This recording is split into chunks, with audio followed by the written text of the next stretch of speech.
저는 그날 처음으로 여자가 되었습니다. 남편에게서 느끼지 못했던 감각이 깨어났고 이런 느낌을 받을 수 있다는 것이 너무도 신기했어요. 사위에게 둘이 있을 때는 제 이름을 불러달라고 했습니다. 구독과 좋아요 부탁드립니다. 얼른 와서 식사하게. 언제나 나는 기분 좋은 목소리로 사위를 부릅니다. 얼굴에 수많은 주름과 처진 피부를 가지고 있지만 여자로서 예쁘게 보이려 합니다. 주책을 보일 수도 있겠지만 그렇게 하고 싶어집니다. 저는 60이 넘은 나이예요. 대학 교수이고 강단에서는 일도 얼마 남지 않았습니다. 딸이 하나 있는데 저희 딸은 박사 과정을 밟기 위해 외국에 나가 있고 저는 사위를 데리고 살고 있지요. 남편이 하늘나라로 간 지가 5년이 넘었습니다. 남편은 워낙 체력이 약한 사람이었기 때문에 밤에 저의 방에 찾아오는 일은 1년에 몇 번 되지 않았습니다. 저도 남편을 상대로 별 욕구가 생기지 않아서 불만은 없었지요. 남편과 저는 각방을 썼습니다. 남편이 하늘나라로 가기 전 10년간은 남편이 밤에 제 방으로 가끔 찾아오던 일도 전혀 없었어요. 그래도 저는 아무런 불만이 없었습니다. 다들 그렇게 하고 사는 줄만 알았지요. 사위는 인물도 훤칠하고 얼굴도 잘 생겼습니다. 키도 크고 근육질의 몸을 가지고 있지요. 공부도 잘해서 1년에 논문을 몇 개씩 쓰는데 운동에 쓸 시간이 어떻게 생기는지 모르겠습니다. 저는 사위를 어렸을 때부터 봐왔어요. 사위는 저의 동료 교수이자 친구의 아들이거든요. 그래서 저희 딸과 사위는 어렸을 때부터 가끔 보게 되었고 성인이 되어 둘이 만남을 이어갔다가 결혼을 하게 된 것이었죠. 사위는 성격이 강한 저의 딸에게 참 자상하게 대해주는 사람이에요. 제가 딸을 잘못 가르친 것인지 딸은 가끔 사위에게 함부로 하는 경우가 있었습니다. 그래도 사위는 자기 아내에게 한 번도 정색을 하지 않았어요. 남편과 함께 살아온 마당 넓은 2층 집에서 살고 있는데 딸과 사위는 1층에서 살고 저희는 2층에서 살았습니다. 딸이 결혼해서 1층에 살기 시작하면서 2층에 따로 출입문을 만들었지요. 딸 가족의 사생활을 지켜주기 위함이었습니다. 저희 딸이 외국으로 유학을 간 후 사위와 저는 둘이 한 집에서 지냈지만 다른 층에 살고 있었기 때문에 서로의 사생활이 보호되고 있었지요. 그렇게 지내던 중 몇 달 전에 일이 터져버렸습니다. 학교에서 강의를 마친 저는 연구실에서 학생들 성적 정리를 하고 있는 중이었는데 고등학교 동창에게 전화가 오더군요. 가끔 동창회에서 보던 친구였는데 제가 50이 넘은 후에는 동창회에 잘 나가지 못해서 그 친구를 거의 10년간 못 보고 지냈습니다. 그 친구는 저희 집과 멀지 않은 곳에서 식당을 운영하고 있는 친구였어요. 그 친구는 저녁을 함께 하자고 해서 만나게 되었습니다. 친구와 식사를 하며 얘기를 하다가 친구는 놀라운 얘기를 하더군요. 머뭇거리다 꺼낸 친구의 말은 정말 놀라웠습니다. 그 친구 말이 저의 사위가 바람이 난 것 같다는 것이었어요. 친구는 자기가 운영하는 식당 근처 모텔에 사위가 들어가는 것을 봤다고 하더군요. 모텔에? 저는 질문을 던졌고 친구는 자기가 봤던 것을 저에게 증언해 주었습니다. 사위가 어떤 여자와 오후에 그 모텔에 들어갔다가 저녁 무렵이 되어서야 나오더랍니다. 저는 심장이 철렁 내려앉았지만 침착하려고 노력했어요. 저는 친구에게 이 얘기는 비밀로 해달라고 부탁했습니다. 친구는 내가 비밀로 하려고 너랑 만나자고 한 거잖아. 모르겠니? 이렇게 말하길래 저는 안심했지만 친구와 헤어지고 집에 돌아와 한참을 멍하게 있었습니다. 내 딸에게 그렇게 자상하게 대해주는 사위가 불륜을? 하긴 그 젊은 나이의 와이프와 떨어져 살고 있으니 넘치는 힘을 주체할 수 없었을지도 모르지. 이런 생각도 들었고 한편으로는 친구가 잘못 본 것이었으면 좋겠다는 생각도 들었습니다. 한동안 저의 사위를 살펴보았지만 사위는 불륜을 저지를 사람 같지 않았어요. 시간이 지날수록 마음이 복잡해지고 그가 다른 여자를 안고 있는 모습이 그려지면 너무도 화가 났고 또 한편으로는 누군가가 이 사실을 알게 될 것이 두려웠습니다. 그리고 또 한편으로는 사위의 멋진 근육질의 몸매가 떠올라 얼굴이 달아오르기도 했지요. 며칠 후에 저는 친구의 식당으로 갔습니다. 마침 그 모텔 주인과 저의 친구가 친하게 지내는 사이라고 해서 저는 모텔 주인에서 사정을 설명하고 그 모텔에 들어갔어요. 그곳에는 생각보다 방이 많더군요. 모텔 주인 얘기를 들어보니 낮에 오는 손님이 엄청 많다는 것이었습니다.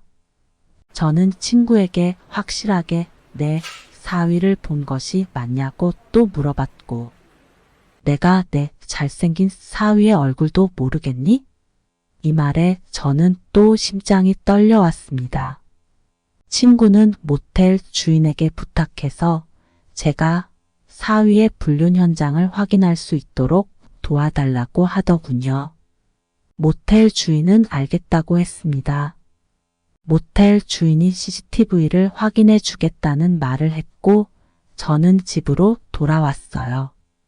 이틀 후에 모텔 주인에게 전화가 왔습니다.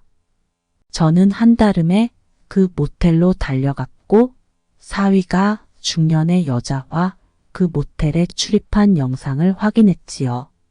저는 이 일을 어찌해야 할지 몰라 손발이 떨렸습니다. 그날 저녁에 저는 영화배우처럼 잘생긴 사위와 마주 앉아 저녁을 먹으며 사위의 얼굴을 물끄러미 바라보았습니다. 사위는 저의 시선을 약간 부담스러워하는 것 같았어요. 저는 사위에게 단도직입적으로 물어봤습니다. 혹시 자네 모텔에 간 적이 있나? 저의 물음에 사위는 당황한 표정을 지을 뿐 대답을 못하더군요. 괜찮네. 나에게만 말해보게. 사위는 순순히 고개를 끄덕였습니다. 저는 배신감에 몸이 떨렸지만 애써 침착함을 유지하며 다시 말했어요. 자네와 함께 그 모텔에 들어간 여자는 나이가 많아 보이던데? 이렇게 말했더니 사위는 고개를 푹 숙였습니다. 저는 사위에게 시간이 필요하다고 생각해서 아무 말도 하지 않고 기다리고 있었어요. 사위는 한참 후에 고개를 들고 놀라운 얘기를 했습니다. 그는 어렸을 때부터 자기의 엄마만큼 나이가 많은 여자에 대한 환상이 있었다고 합니다. 자기 엄마의 친구들 중에서 가장 아름다운 여인이 바로 저였다 하더군요. 그래서 저의 딸과 결혼한 것 같다는 말도 했습니다. 저는 너무 놀라웠죠. 그리고 저의 사위는 더 놀라운 말을 했습니다. 그런 환상 때문에 저와 닮은 중년의 여자를 만나게 되었고 그녀와 모텔을 드나들었다는 것이었습니다. 저는 저희 사위에게 사과를 했어요. 저도 모르게 미안하다는 말이 나오더군요. 자네가 그렇게 힘든 줄 몰랐다고. 혈기왕성한 시기에 그런 생각이 들 수도 있다고 나는 자네를 이해할 수 있다고 말해 주었습니다. 사위는 저에게 놀라운 제안을 하더군요. 그 여자를 다시는 안 만날 테니 제가 자신의 애인이 되어 줄 수 있냐는 것이었습니다. 저는 너무 부끄러워서 얼굴이 달아오르는 게 느껴졌어요. 장모님도 그동안 많이 외로웠나요? 그의 말에 저도 모르게 눈물이 흘렀습니다. 맞아요. 저는 많이 외로웠습니다. 남편과 결혼 생활을 하면서 남편에게 여자로서 사랑을 받아본 적이 별로 없었습니다. 아내로서, 엄마로서, 교수로서 살아온 것이 제 인생의 전부였습니다. 여자로서 사랑을 받아본 적이 없었고 그런 것이 인생에서 중요한 것은 아니라고 믿고 살아왔습니다. 그는 저에게 그것이 서로를 위한 길이라면 남들이 모르면 그만이에요. 이렇게 말했습니다. 그리고 사위는 울고 있는 저의 손을 잡아 주었습니다. 저는 고개를 들어 사위와 눈을 마주치고 고개를 끄덕였어요. 저는 사위의 손을 잡고 제 방으로 데리고 갔습니다. 우리는 사랑을 나누었어요. 새벽이 되어서야 사위는 저를 놓아주었습니다. 저는 숨을 고르며 사위에게 말했습니다. 앞으로 그녀를 만나지 말아야 한다고 말했고 사위는 당연하다는 듯이 고개를 끄덕였습니다. 사위는 자신의 아내가 돌아올 때까지 이렇게 애인 사이로 지냈자고 하더군요. 저도 고개를 끄덕였습니다. 내가 너무 늙은 것이 미안하다고 했더니 사위는 제 환상 속의 여인인걸요. 이렇게 말하며 저에게 너무 고맙다고 말해 주었습니다. 저는 그날 처음으로 여자가 되었습니다. 남편에게는 느끼지 못했던 감각이 깨어났고 이런 느낌을 받을 수 있다는 것이 너무도 신기했어요. 사위에게 둘이 있을 때는 제 이름을 불러달라고 했습니다. 하지만 사위는 싫다고 하더군요. 자기는 꼭 저에게 엄마라고 부를 것이라고 말하는 것이었습니다. 그리고 사위는 제가 그를 아들이라고 불러줬으면 한다는 것이었습니다. 자기의 이름을 부르지 말고 꼭 아들이라고 불러달라길래 저는 또 말없이 고개를 끄덕였습니다. 아들, 오늘 엄마 좀 행복하게 해줄래? 저는 저의 사위에게 이렇게 말한 적이 있는데 사위는 이 말을 들을 때마다 너무 행복하다고 하더군요. 그는 저를 너무 사랑한다고 합니다. 너무 소중하다고 합니다. 집에 있을 때 사위는 저와 꼭 붙어 있습니다. 그는 제가 화장실에 가도 따라오고 샤워를 할 때도 옆에서 저를 지켜줍니다. 큰 볼일을 볼 때도 사위는 옆에 있습니다. 처음에는 너무 부끄러웠지만 차차 익숙해지더라고요. 그 부끄러움은 또 다른 설레임으로 변하기도 합니다. 저희는 젊은 커플처럼 지내고 있습니다. 너무 부끄럽지만 사위가 시키는 것은 모두 해주며 지내고 있지요. 사위는 제가 부끄러워하는 모습이 너무도 사랑스럽다고 합니다. 다 늙어서 이게 무슨 짓인지 이런 생각이 들 때도 있지만 그런 생각은 머릿속 한 구석에 놓아 두려고 합니다. 한 번은 사위에게 저의 딸이 돌아오면 어떻게 할 것이냐고 물었어요. 저는 그에게 그 질문을 할 때 너무도 떨렸습니다.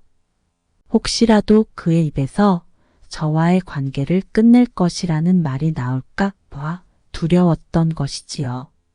사위는 평생 우리 관계를 유지하자고 하더군요. 저는 너무도 행복합니다. 딸에게 미안한 마음도 들었어요. 하지만 사위가 바람을 피우다가 딸의 가정이 파탄나는 것을 제가 막았다고 생각하고 있어요. 남들이 이 사실을 알게 된다면 저를 욕하고 저와 사위는 사회에서 매장이 되겠지요. 하지만 사위는 멈추지 않을 것 같습니다. 저도 마찬가지이고요. 이야기가 재미있으셨나요? 또 재미난 영상이 궁금하시면 구독과 좋아요 부탁드립니다. 감사합니다. 오늘도 웃으며 힘차게 건강하고 행복한 하루 보내세요.